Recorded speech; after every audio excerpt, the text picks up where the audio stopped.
Hello friends, നമസ്കാരം. നമ്മുടെ Kerala TV സീരിയലിലേക്ക് എല്ലാവർക്കും സ്വാഗതം. അങ്ങനെ നയനയാണെന്നുണ്ടെങ്കിൽ തൻ്റെ ആദർശേട്ടനോട് താനാണ് അമ്മയ്ക്ക് ബ്ലഡ് കൊടുക്കുന്നതെന്നുള്ള കാര്യം ഒരു കാരണവശാലും പറയരുതെന്നും പറഞ്ഞ് ഇങ്ങനെ പ്രാർത്ഥനയും കാര്യങ്ങളൊക്കെ ആയിട്ട് നിൽക്കുക. ഇതെല്ലാം കഴിഞ്ഞിട്ട് നമ്മുടെ നയന ബ്ലഡ് കൊടുക്കാൻ പോയി.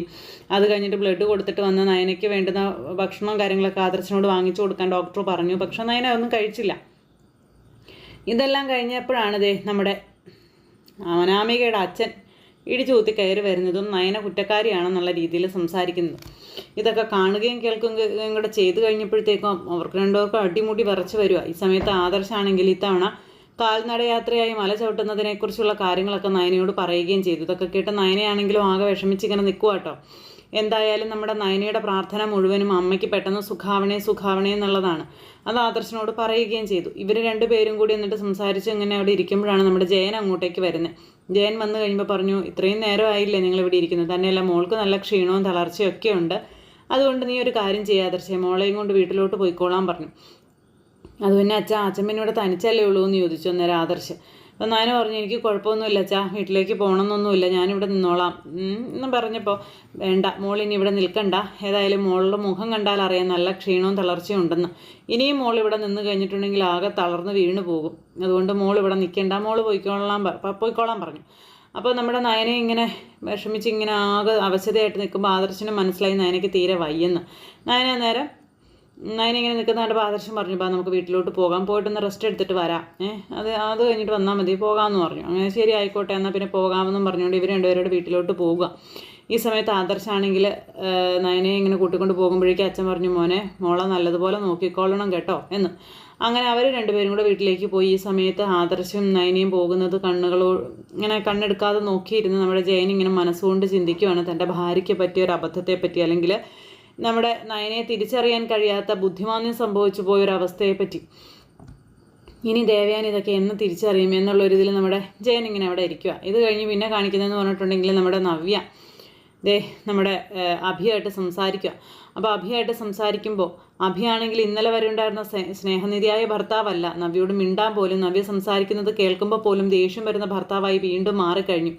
അപ്പം നവ്യ വാ തുറക്കുന്നത് പോലും അവന് ഇഷ്ടമല്ലാതായി. അപ്പം നിനക്ക് എന്താ പറ്റിയത്, നീ എന്തിനാ എന്നോട് ഇങ്ങനെ ചൂടാകുന്നതെന്ന് ചോദിച്ചപ്പോൾ പിന്നെ ഞാൻ എന്താ ചെയ്യേണ്ടത്, ഞങ്ങളുടെ വല്യമ്മയെ നിൻ്റെ അനിയത്തിയാണ് ഈ പരുവത്തിലാക്കിയത്, നിനക്ക് വിഷം തന്നെ തരാൻ വേണ്ടി വെച്ചിരുന്നത് എൻ്റെ വല്യമ്മ എടുത്ത് കുടിച്ചതാണെന്നും പറഞ്ഞ് ഡയലോഗ് ഇറക്കാൻ തുടങ്ങി. അപ്പോൾ നീ ചുമ്മാ അനാവശ്യം പറയരുത്, നയനെ ഒരിക്കലും അങ്ങനെ ചെയ്യില്ല എന്ന് പറയുമ്പോൾ പിന്നെ ഞാനാണോ കള്ളം പറയുന്നത്, നീ നിൻ്റെ അനിയത്തെ വിശ്വസിച്ചു, നിൻ്റെ കുഞ്ഞിനെ കൊല്ലാനാണ് അവൾ ശ്രമിച്ചത്, നയന ഒരിക്കലും അതിന് ശ്രമിക്കില്ലെന്നും ആരൊക്കെ അതങ്ങനെ ചെയ്താലും നയന ഒരിക്കലും അത് ചെയ്യില്ല എന്നുള്ള കാര്യം ഇങ്ങനെ നമ്മുടെ അഭി ഇങ്ങനെ പറയുന്നത് കേട്ട് കഴിഞ്ഞപ്പോഴേക്കും, അഭിയോട് നവ്യ പറയുന്നത് കേട്ടപ്പോഴേക്കും അഭിക്ക് ഭയങ്കരമായിട്ട് ദേഷ്യം വന്നു.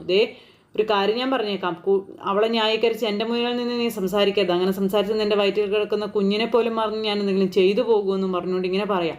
ഓ അതെ, അങ്ങനെ ചെയ്യും, അതിനുവേണ്ടി ആയിരിക്കുമല്ലോ എൻ്റെ കുഞ്ഞിനെ കൊല്ലാൻ നീയൊക്കെ വിഷം കലർത്തിയത് പാലിൽ, അത് അബദ്ധവച്ചാൽ അമ്മായി എടുത്ത് കുടിക്കുകയും ചെയ്തു, അതുകൊണ്ടാണല്ലോ ഇപ്പം ഇങ്ങനെയൊക്കെ സംഭവിച്ചതെന്ന് പറയുമ്പോൾ അവിടെ കിടന്ന് അഭി വലിയ ആൾ കളിക്കുക. അപ്പം നീ കൂടുതലൊന്നും എൻ്റെ മുന്നിൽ കിടന്ന് ഇങ്ങനെ കളിക്കണ്ടെന്നും പറഞ്ഞുകൊണ്ട് ഇങ്ങനെ ഇവർ തമ്മിൽ വഴക്കുണ്ടാക്കിക്കൊണ്ടിരിക്കുന്ന സമയത്താട്ടോ നമ്മുടെ ഗോവിന്ദേട്ടൻ അങ്ങോട്ടേക്ക് കയറി വരുന്നത്. അപ്പോൾ പാവം വിചാരിച്ചിരിക്കുന്നത് എന്താ, ഇപ്പോൾ മൂത്ത മോളും മരുമോനും തമ്മിൽ നല്ല സ്നേഹത്തിലാണ്, പ്രശ്നങ്ങളും കാര്യങ്ങളും ഒന്നുമില്ല, താൻ ചെന്നാലും നല്ല കാര്യമായിരിക്കും എന്നൊക്കെ വിചാരിച്ചല്ലേ ചെന്ന് കയറുന്നത്. ഈ സമയം അദ്ദേഹം കാണുന്ന കാഴ്ചയെന്ന് പറഞ്ഞിട്ടുണ്ടെങ്കിൽ നവ്യയും അതുപോലെ തന്നെ അഭിയും കൂടെ വഴക്കുണ്ടാക്കുന്നതും അതിൻ്റെ പേരിൽ നവ്യ വിഷമിച്ചിരിക്കുന്നതും കണ്ടുകൊണ്ടാണ്.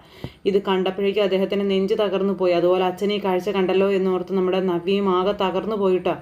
വീട്ടുകാരെ അറിയിക്കാതെ മാക്സിമം നവ്യ ഇങ്ങനെ ഉന്തി നീക്കി കൊണ്ടുപോകുമായിരുന്നു. അപ്പോഴേക്കും ഇത് കണ്ടും കേട്ടും വന്ന് നമ്മുടെ ഗോവിന്ദേട്ടൻ ഇത് ഇങ്ങനെ നിൽക്കുമ്പോൾ ഗോവിന്ദേട്ടനെ പോലും മൈൻഡ് ചെയ്യാതെ അഭി ഒരൊറ്റ പോക്കാണ് പോയത്.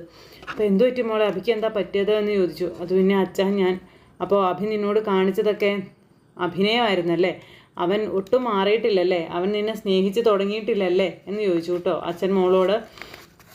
അത് കേട്ടപ്പോൾ നവ്യ ഇങ്ങനെ ആകെ വിഷമിച്ചിങ്ങനെ നിൽക്കുക. മോളൊന്നും പറയണ്ട, അച്ഛനെല്ലാം മനസ്സിലായി, പെൺമക്കളെ ഒരു വിവാഹം കഴിച്ചയച്ചു കഴിഞ്ഞാൽ അവർ പിന്നെ വീട്ടിലേക്ക് വരുന്നൊരു ഭാരമായി കാണുന്ന അച്ഛനമ്മമാരൊക്കെ ഉണ്ട്. പക്ഷേ മോളുടെ അച്ഛനും അമ്മയും അങ്ങനെയല്ല, നിങ്ങൾ ഒരിക്കലും ഞങ്ങൾക്കൊരു ഭാരമല്ല. അത് ഞാൻ നയനയോടും പറഞ്ഞിട്ടുണ്ട്. ഈ വീട്ടിൽ ആർക്കും നിങ്ങളെ വേണ്ടാതായിട്ടുണ്ടെങ്കിൽ പിന്നെ ഇവിടെ കടിച്ചു തൂങ്ങാൻ നിങ്ങൾ നിൽക്കരുത്, നിങ്ങൾ ആ വീട്ടിലേക്ക് പോന്നേക്കണം. അതുപോലെ എൻ്റെ മോളും വീട്ടിലേക്ക് പോരണം. എൻ്റെ മോൾക്ക് ഇവിടെ ശ്വാസം മുട്ടാണെങ്കിൽ പോലും ഒരു നിമിഷം പോലും എൻ്റെ മോൾ ഇവിടെ നിൽക്കണമെന്ന് അച്ഛൻ പറയില്ലെന്നും പറഞ്ഞുകൊണ്ട് ഇങ്ങനെ പറയുക കേട്ടോ നമ്മുടെ ഗോവിന്ദേട്ടൻ. അത് കേട്ട് കഴിഞ്ഞപ്പോഴത്തേക്കും അങ്ങനെയൊന്നും ഇല്ല അച്ഛാ, അച്ഛൻ ഇങ്ങനെ വിഷമിക്കൊന്നും വേണ്ട, അഭി അതെന്തോ ദേഷ്യത്തിന് പറഞ്ഞിട്ട് പോയതാ, ഞങ്ങൾ തമ്മിൽ കുഴപ്പമൊന്നുമില്ല ഇതൊക്കെ പറഞ്ഞു. അപ്പോൾ അതെല്ലാം കേട്ട് അദ്ദേഹം ഇങ്ങനെ വിശ്വസിക്കാതെ തന്നെ നിൽക്കും. അദ്ദേഹത്തിന് അതെല്ലാം വിഷമമായി. അദ്ദേഹം എന്നിട്ട് ഇനി ഇവിടെ നിന്നിട്ടുണ്ടെങ്കിൽ ശരിയാവില്ലെന്നും പറഞ്ഞ് അവിടെ നിന്ന് പോവുക. അദ്ദേഹം അവിടെ നിന്ന് പോയി കഴിഞ്ഞപ്പോഴാണ് നയനയും ആദർശവും കൂടെ അങ്ങോട്ടേക്ക് വരുന്നത്. അവർ രണ്ടുപേരും കൂടെ വന്നപ്പോൾ മുത്തശ്ശനും മുത്തശ്ശിയും ആശുപത്രിയിലെ വിവരങ്ങൾ അറിയാനായിട്ട് കാത്തു നിൽക്കുമായിരുന്നു ആകാംക്ഷയോടെ. അപ്പോൾ ഇവർ കയറി വന്നു കഴിഞ്ഞപ്പോഴേക്കും മുത്തശ്ശനെയും മുത്തശ്ശിയും കണ്ടു. പിന്നെ ഹോസ്പിറ്റലിലെ വിശേഷങ്ങളും കാര്യങ്ങളെല്ലാം പറഞ്ഞു. ഈ സമയത്ത് നമ്മുടെ ആദർശ് മുത്തശ്ശനോടും അതുപോലെ തന്നെ മുത്തശ്ശിയോടും നയനയാണ് ദേവയാനിക്ക് ബ്ലഡ് കൊടുത്തത് എന്നുള്ള കാര്യം പറയുവാണ്. അപ്പോൾ അത് കേട്ട് കഴിഞ്ഞപ്പോൾ മുത്തശ്ശനും മുത്തശ്ശി ഒരുപാട് സന്തോഷമായിട്ടോ. അമ്മയുടെ ബ്ലഡ് ഗ്രൂപ്പ് തന്നെയായിരുന്നു നയനയ്ക്കും, വേറെ ആരും ബ്ലഡ് കൊടുക്കാൻ തയ്യാറായില്ല. അനാമികയുടെ ബ്ലഡ് ഗ്രൂപ്പും ഇത് തന്നെയായിരുന്നു. പക്ഷേ അനാമിക ബ്ലഡ് കൊടുക്കില്ല എന്ന് പറഞ്ഞു എന്ന കാര്യവും ഇങ്ങനെ പറയും. അപ്പോൾ ആദർശ് പറഞ്ഞു ഇങ്ങനെ ഈ അനാമികയെ പറ്റി.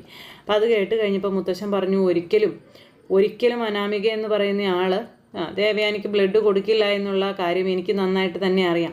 അവിടെയും നയനമോള് തന്നെ അവളുടെ ജീവൻ രക്ഷിക്കാനായിട്ട് എത്തി. പക്ഷേ ആ ജീവൻ രക്ഷിക്കാൻ വന്ന മാലാഖയെ അവൾ തിരിച്ചറിയുന്നില്ലല്ലോ. ഇപ്പോഴും എല്ലാവരും നയനമോളെയല്ലേ കുറ്റപ്പെടുത്തുന്നത് എന്നിങ്ങനെയൊക്കെ പറഞ്ഞു. ഏതായാലും അത് കേട്ട് കഴിഞ്ഞപ്പോഴത്തേക്ക് നമ്മുടെ നയനയ്ക്ക് ഭയങ്കര സങ്കടമായി. നയനയാണെങ്കിൽ നടന്ന കാര്യം വീണ്ടും മുത്തശ്ശൻ്റെ മുന്നിൽ ആവർത്തിക്കുകയാണ്. അപ്പോൾ മോളിങ്ങനെ എല്ലായിടത്തും ഇത് ആവർത്തിച്ച് പറയേണ്ട കാര്യമൊന്നുമില്ല, മോൾ ഒരിക്കലും അങ്ങനെ ഒരു തെറ്റ് ചെയ്യില്ലെന്ന് ഞങ്ങൾക്കെല്ലാവർക്കും ബോധ്യമുണ്ട്. പിന്നെ പറയുന്നവരുടെ വായടയ്ക്കാൻ നമുക്ക് കഴിയില്ലല്ലോ മോളെ എന്നും പറഞ്ഞുകൊണ്ട് ഇങ്ങനെ മുത്തശ്ശൻ എന്നിട്ട് നയനയോട് പറയുക, ഇന്നല്ലെങ്കിൽ നാളെ ഇത് ചെയ്തത് ആരാണെങ്കിലും അത് പുറത്ത് വരിക തന്നെ ചെയ്യും, അതിനൊരു സംശയവും ഇല്ല എന്നും പറഞ്ഞുകൊണ്ട് നമ്മുടെ മുത്തശ്ശനും നയനയോട് പറയുന്നിട്ട് മുത്തശ്ശൻ നയനയ്ക്ക് അനുഗ്രഹമൊക്കെ കൊടുക്കുകയാണെന്ന്, മോൾക്ക് ഒരിക്കലും ഒരു ദോഷവും വരില്ല, മോൾക്ക് നല്ലതേ വരുള്ളൂ എന്നൊക്കെ പറഞ്ഞ്. ആരൊക്കെ എന്തൊക്കെ പറഞ്ഞാലും ഈശ്വരൻ്റെ കണ്ണിൽ നീ എന്നും നല്ല ശരിയായ ഒരു വ്യക്തിയാണെന്നും അതുകൊണ്ട് തന്നെ മോൾക്ക് നല്ലത് മാത്രമേ വരുള്ളൂ എന്നൊക്കെ പറഞ്ഞു. അപ്പോൾ മുത്തശ്ശിയും അതുപോലെ തന്നെ മുത്തശ്ശൻ്റെ കൂടെ നിന്ന് നയനെ സപ്പോർട്ട് ചെയ്ത് സംസാരിക്കുക കേട്ടോ. എനിക്ക് ഒരേ ഒരു പ്രാർത്ഥനയുള്ളൂ മുത്തശ്ശ, അമ്മ ഇവളെ ഒന്ന് മനസ്സിലാക്കണം, ഇവളെ സ്നേഹിച്ച് തുടങ്ങണം എന്നൊരു പ്രാർത്ഥന മാത്രമേ എനിക്കുള്ളൂ എന്ന് പറയുമ്പോൾ അതൊക്കെ ശരിയാകും മോളെ എന്നും പറഞ്ഞുകൊണ്ട് മോനെ എന്നും പറഞ്ഞുകൊണ്ട് നമ്മുടെ മുത്തശ്ശനും മുത്തശ്ശിയും കൂടെ ഇങ്ങനെ പറയാം. അങ്ങനെ ഇവർ ഡൗൺ ആയി പോകുമ്പോൾ നമ്മുടെ മുത്തശ്ശനും മുത്തശ്ശിയും ഇവരെ ഇതാക്കിയെടുക്കുകയാണ്. പിന്നെ ഈ കുടുംബത്തിൻ്റെ ഐശ്വര്യമാണ് നയനയെന്നും മോൾ ഈ വീട്ടിലെ മരുമകളായി ഉള്ളിടത്തോളം കാലം ഈ കുടുംബത്തിൽ ആർക്കും ഒരു ദുരന്തവും സംഭവിക്കില്ലെന്നൊക്കെയുള്ള കാര്യങ്ങൾ മുത്തശ്ശൻ ഇങ്ങനെ പരസ്യമായി തന്നെ വിളിച്ച് പറയുന്നു. അപ്പം അതൊക്കെ കേട്ട് ആദർശവും നയനയും ഇങ്ങനെ നിൽക്കുന്നു. പിന്നെ എന്താ പറയുന്നത്, നവ്യയുടെ ജീവിതം വീണ്ടും ദുർഘടമായല്ലോ എന്നോർത്തുള്ളൊരു വിഷമവും കാര്യങ്ങളും ഒക്കെ. പിന്നെ ജലജയും ജാനകിയും ഒക്കെ കൂടെ ചേർന്ന് അടുത്ത കുശുമ്പും കുന്നായ്മയൊക്കെ ഉണ്ടാക്കുന്നു. അങ്ങനെ 100 പ്രശ്നങ്ങളും കാര്യങ്ങളും ഒക്കെ ആയിട്ടാണ് നാളത്തെ നമ്മുടെ എപ്പിസോഡ് വരാനിരിക്കുന്നത്.